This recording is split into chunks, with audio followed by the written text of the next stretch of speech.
अब बेटा के उदेश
में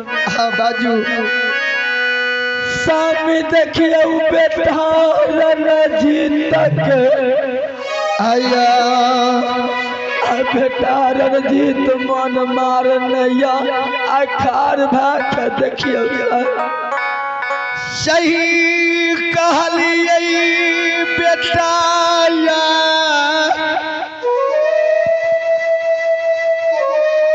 पिताजी प्रणाम। खूब खुश रह बेटा। मम्मी जी प्रणाम। खूब खुश रह बाबू। ए पति बरता रे बेटा जी बाबू रे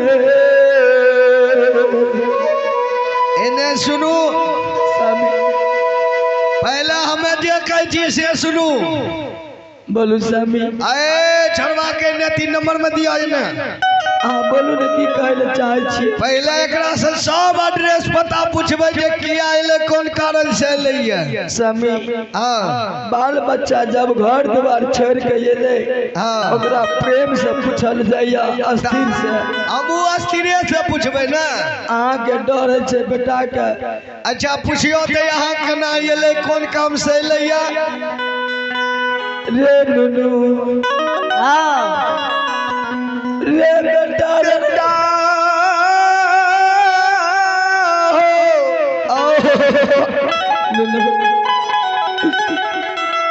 की बेटा पुनीत पुर नगरी में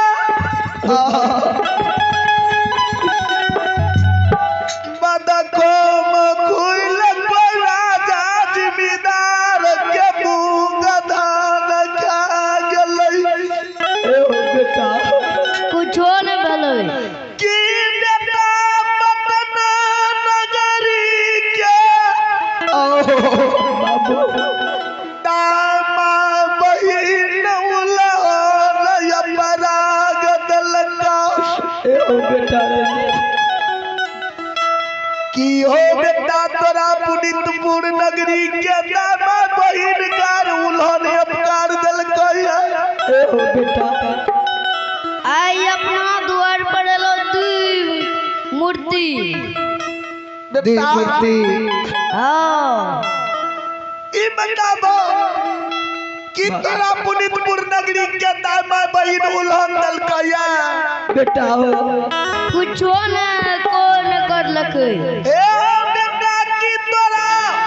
बाबा तू समाज बाबा पुनितपुर नगरी के गांव से भगा दलका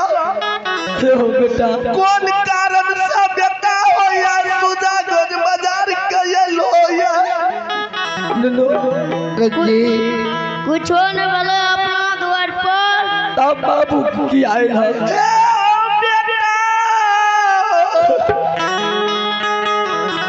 बाबू कौन है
हेलो